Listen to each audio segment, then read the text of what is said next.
জাতীয় থেকে আন্তর্জাতিক, প্রান্তিক থেকে নগর, চারপাশে ঠিক কি ঘটছে এই মুহূর্তে তা নেই এখন চারদিক।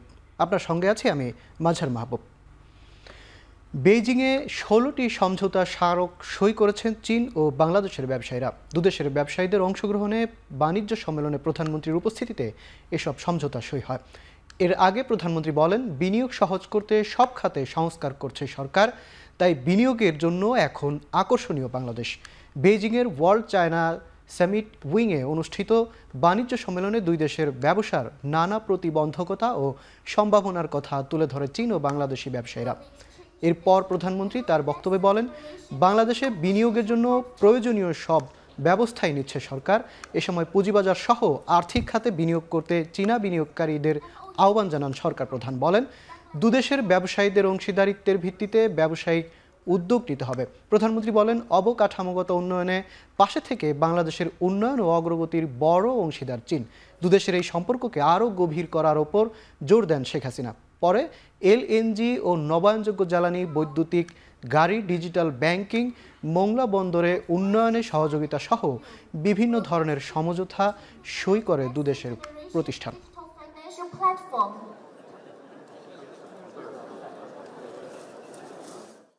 We encourage Chinese companies to form joint ventures with Bangladeshi firms.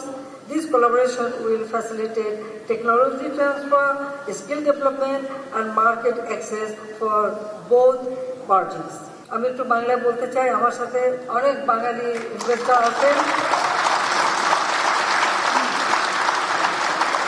একটা বিশাল বিজনেস ডেলিগেশন নিয়ে আমি এসেছি। আপনারা কিন্তু এখানে আপনাদের পার্টনার খুঁজে দিতে পারেন। আমার মনে হয় সেটা সবথেকে ভালো হবে, একসাথে প্রাইভেট সেক্টর আরও বেশি ইনভেস্টমেন্ট করতে। কাজে আমি যারা এসছেন তারা কিন্তু এই কাজটাই করবে, সেটা আমি চাই। সরকারি চাকরিতে কোটা নিয়ে আপিল বিভাগে শুনানি কাল বেলা ১২টার দিকে এ আদেশ দেন বিশেষ চেম্বার আদালত। এর আগে ৫ জুন হাইকোর্ট কোটা বাতিল করে সরকারের ঘোষিত প্রজ্ঞাপন অবৈধ ঘোষণা করা হয়। এই রায়ের বিরুদ্ধে আপিল করে সরকার, যা শুনানির অপেক্ষায় আছে। এর মধ্যে রিটকারীরা শুনানির জন্য চেম্বার আদালতে আবেদন করেন। কোটা বাতিলের দাবিতে লাগাতার আন্দোলনে আছে চাকরি প্রত্যাশীরা। ২০১৮ সালের ৪ অক্টোবর সরকারি চাকরিতে কোটা বাতিল করে প্রজ্ঞাপন জারি করে।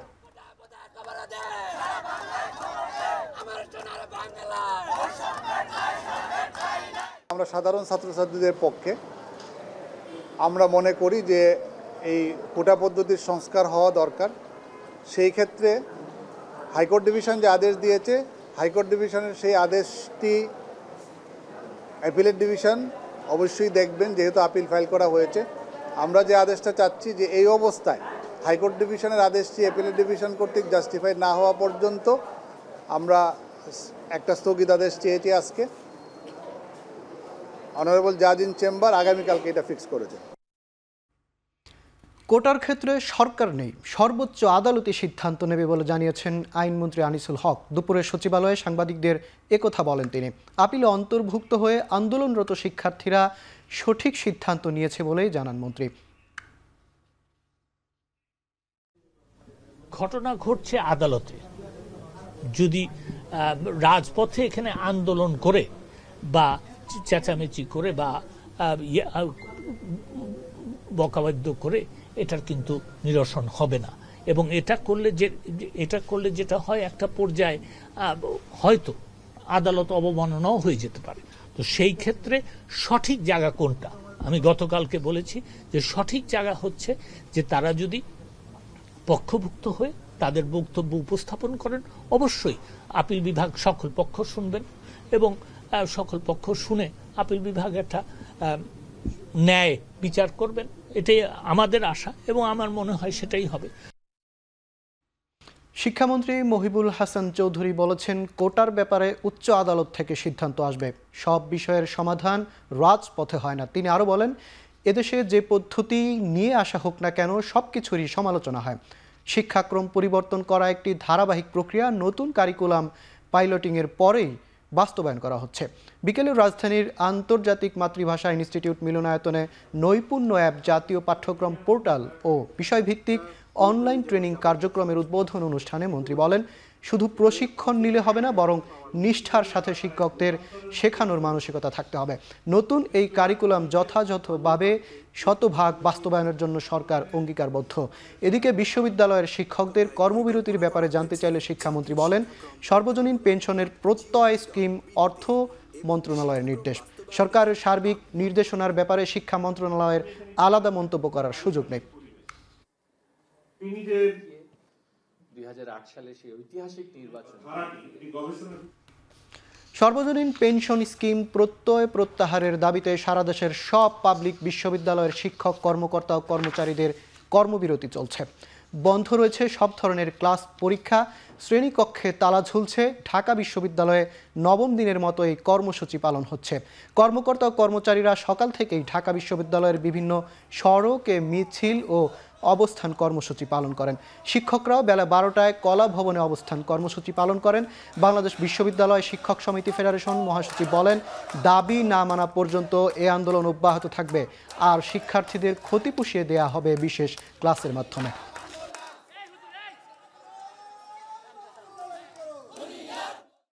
আমাদের আত্মমর্যাদা লড়াই, আমাদের শিক্ষকদের গায়ের উপরে যে জিনিসটা এসেছে, সেটা আমরা সে দাবিটা নিয়ে আমরা আন্দোলন করছি। শিক্ষার্থীরা আমাদের সন্তান, এই দেশের সন্তান। এই দেশের জন্য আমার যেমন দায়িত্ব আছে, আমাদের শিক্ষার্থীদের প্রতি আমাদেরও তো দায়িত্ব আছে।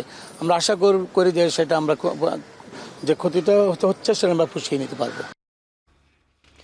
এদিকে আওয়ামী লীগের সাধারণ সম্পাদক ওবায়দুল কাদের বলেন, কোটা ও পেনশন নিয়ে আন্দোলনে বিএনপির উস্কানিতে পা দেবে না সরকার। আন্দোলনের কারণে দেশে যাতে জনদুর্ভোগ সৃষ্টি না হয় সে ব্যাপারে সরকার সতর্ক বলেও জানান তিনি। রাজধানীর বঙ্গবন্ধু অ্যাভিনিউতে আওয়ামী লীগের যৌথ সভায় দলের সাধারণ সম্পাদক বলেন, অন্যদের ওপর ভর করে সরকার হটানোর লক্ষ্য বিএনপির, তাই কারো উস্কানিতে পা না দিয়ে আদালতের সিদ্ধান্তের জন্য ধৈর্য ধরতে শিক্ষার্থীদের প্রতি আহ্বান জানান তিনি। বলেন, কোটার বিষয়টি নিয়ে আন্তরিক সরকার। তিনি আশা করেন সব পক্ষের কথা শুনে সঠিক সিদ্ধান্ত নেবে আদালত। আইনি লড়াইয়ের জন্য আইনজীবী নিয়োগ করায় শিক্ষার্থীদের ধন্যবাদ জানান আওয়ামী লীগের সাধারণ সম্পাদক।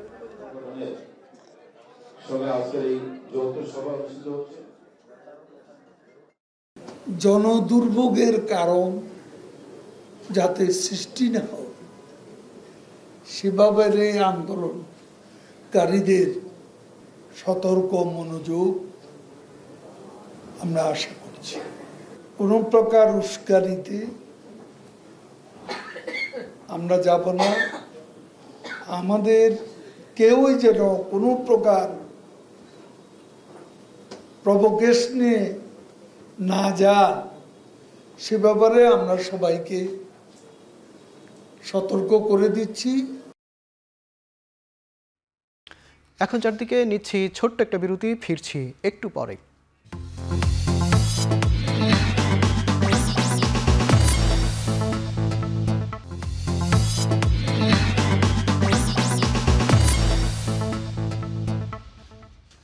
বিরতির পর ফিরে এলাম, আপনারা দেখছেন এখন চারদিক। ঢাকা দক্ষিণ সিটি কর্পোরেশনের মেয়র ফজলে তাপস অভিযোগ করেছেন, ঢাকা ওয়াসার কর্মকর্তারা জাল স্বাক্ষরের মতো প্রতারণার আশ্রয় নিয়ে সংস্কারের নামে সড়কে অবৈধ খোঁড়াখুঁড়ি করে যাচ্ছেন। দুপুরের রাজধানীর আজিমপুরে নবনির্মিত একটি নগর মার্কেটের উদ্বোধন করে অভিযোগ করেন মেয়র। নতুন এই মার্কেটটিতে বরাদ্দ পাওয়া 117 জন ব্যবসায়ীর হাতে দোকানের চাবি ও দখল বুঝিয়ে দেন দক্ষিণ সিটির মেয়র। আধুনিক সুবিধা সম্বলিত এই মার্কেটটিতে সব ধরনের পণ্যের দোকান সহ ফুড কোর্টও থাকবে। স্থানীয় সংসদ সদস্য ও কাউন্সিলরদের নিয়ে এই মার্কেটটির উদ্বোধন করে মেয়র বলেন, সেবা সংস্থাগুলোর মধ্যে সমন্বয়ের অনেক কথা হলেও কোনো রকমের অনুমতি তোয়াক্কা না করেই নগরীর সড়কে খোঁড়াখুঁড়ি শুরু করে দেয় সংস্থাগুলো।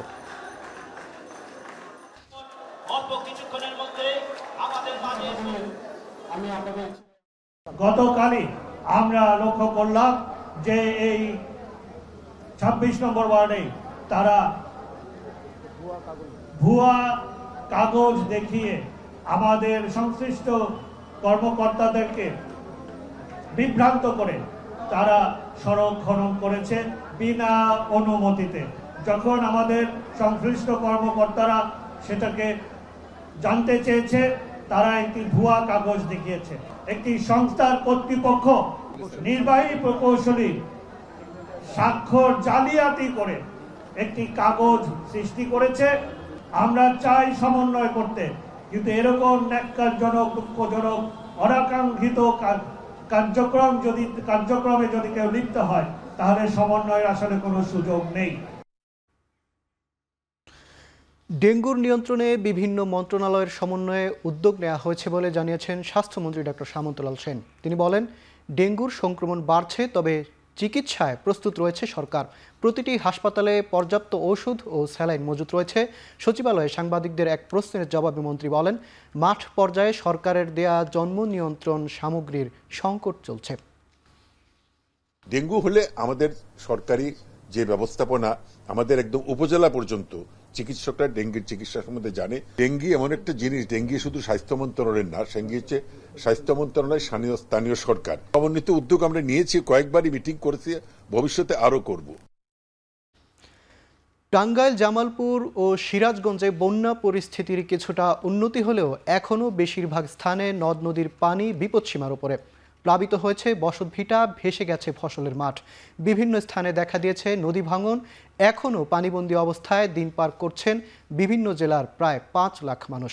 কিছুটা কমলেও জামালপুরের দেওয়ানগঞ্জ ও সরিষাবাড়ি সহ 6টি উপজেলার 50টি ইউনিয়নের 965টি গ্রাম ভাসছে বন্যার পানিতে। যমুনার পানি এখনও প্রবাহিত হচ্ছে বিপদসীমার উপরে, তলিয়েছে 8,000 হেক্টর ফসলি জমি।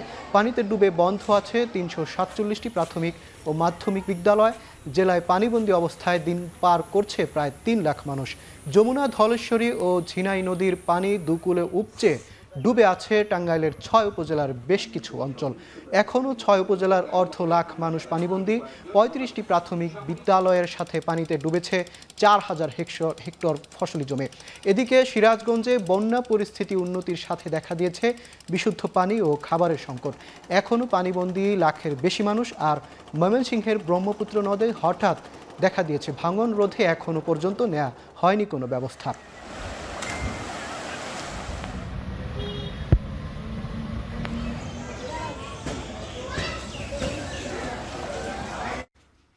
এদিকে বন্যার দুর্ভোগ কাটিয়ে শুরু হলো সিলেট শিক্ষা বোর্ডের এইচএসসি ও সমমান পরীক্ষা। দেশের অন্যান্য বোর্ডে শুরু হবার 9 দিন পর সিলেটের পরীক্ষা হচ্ছে। অংশ নিচ্ছে 83,000 পরীক্ষার্থী। 4 জেলার 87টি কেন্দ্রে পরীক্ষা অনুষ্ঠিত হচ্ছে। তথ্য ও যোগাযোগ প্রযুক্তি বিষয়ে পরীক্ষা হয়েছে আজ। এদিন সুষ্ঠুভাবে পরীক্ষা নিশ্চিত করতে কেন্দ্রগুলোতে নেওয়া হয় সব ধরনের ব্যবস্থা। তবে 3 দফা বন্যায় ক্ষতিগ্রস্ত হয়েছে অনেক উপজেলার যোগাযোগ ব্যবস্থা। এছাড়া এখনও পানি নামেনি অনেক উপজেলার নিম্নাঞ্চল থেকে। এতে পানি ডিঙিয়ে কেন্দ্রে পৌঁছানোই শিক্ষার্থীদের জন্য বড় চ্যালেঞ্জ হয়ে দাঁড়ায়। অভিভাবকরা বলছেন, বন্যার কারণে পরীক্ষার্থীদের প্রস্তুতিতে যথেষ্ট প্রভাব পড়ছে। স্থগিত 4টি পরীক্ষা আগস্টের 13 তারিখ থেকে শুরু হবে।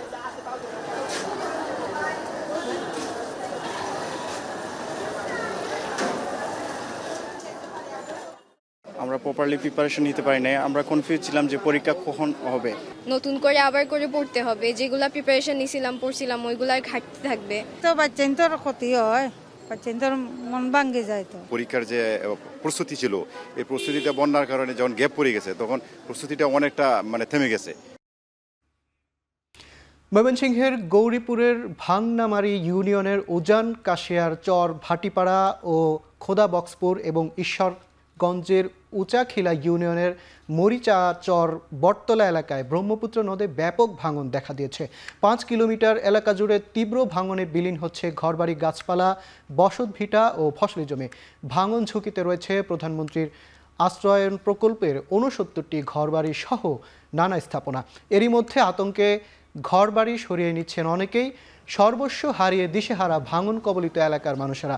2 বছর আগে ভাঙন ঠেকাতে কিছু এলাকায় জিও ব্যাগ ফেলা হলেও তা এখনও কাজে আসেনি। ভাঙন রোধে স্থায়ী ব্যবস্থা চান ভুক্তভোগীরা।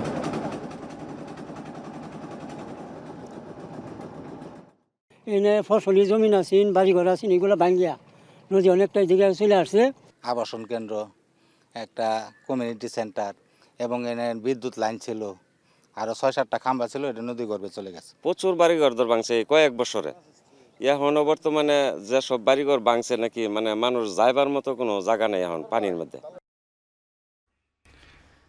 দুদকের আবেদনের পরিপ্রেক্ষিতে চট্টগ্রাম মেট্রোপলিটন পুলিশের এডিসি মোহাম্মদ কামরুল হাসান এবং তার স্ত্রী সাইমা বেগমের প্রায় 11.5 কোটি টাকার স্থাবর অস্থাবর সম্পদ ক্রোকের আদেশ দিয়েছেন আদালত। সকালে চট্টগ্রাম মহানগর সিনিয়র স্পেশাল জজ আদালতের বিচারক এই আদেশ দেন। আদেশে এডিসি কামরুল হাসানের জ্ঞাত আয়ের উৎস বহির্ভূত সম্পদের পরিমাণ 9,73,22,044 টাকা এবং তার স্ত্রীর অবৈধ সম্পদের পরিমাণ 1,62,85,188 কোটি টাকা উল্লেখ করা হয়।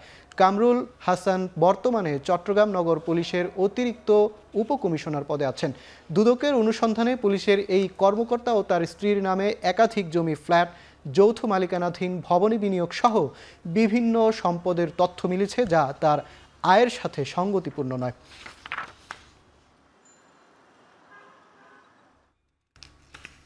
এখন চারদিকে নিচ্ছে আরেকটা বিরতি, ফিরছি একটু পরে।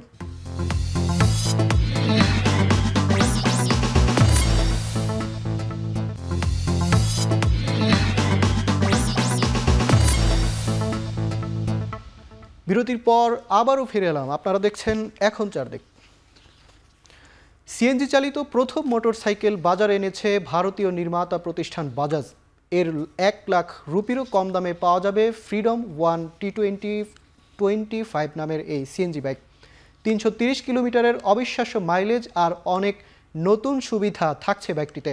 বাই ফুয়েল টেকনোলজির এই বাইকে একই সাথে থাকবে পেট্রোল ট্যাঙ্ক ও সিএনজি সিলিন্ডারের সুবিধা। রাইডারদের কাছে পেট্রোল বা সিএনজি যে কোনো একটি জ্বালানি বেছে নেওয়ার স্বাধীনতা থাকায় এর নাম ফ্রিডম রাখা হয়েছে। এখনও পর্যন্ত পৃথিবীর কোনো বাইকে এই প্রযুক্তি ব্যবহার করা হয়নি। 95,000 রুপি থেকে শুরু হচ্ছে সিএনজি বাইকের দাম। ফ্রিডম বাইকের 3টি ভ্যারিয়েন্টেরই বুকিং শুরু হয়েছে। সবার আগে মহারাষ্ট্র আর গুজরাটের গ্রাহকদের কাছে পৌঁছে যাবে বিশ্বের প্রথম সিএনজি বাইক।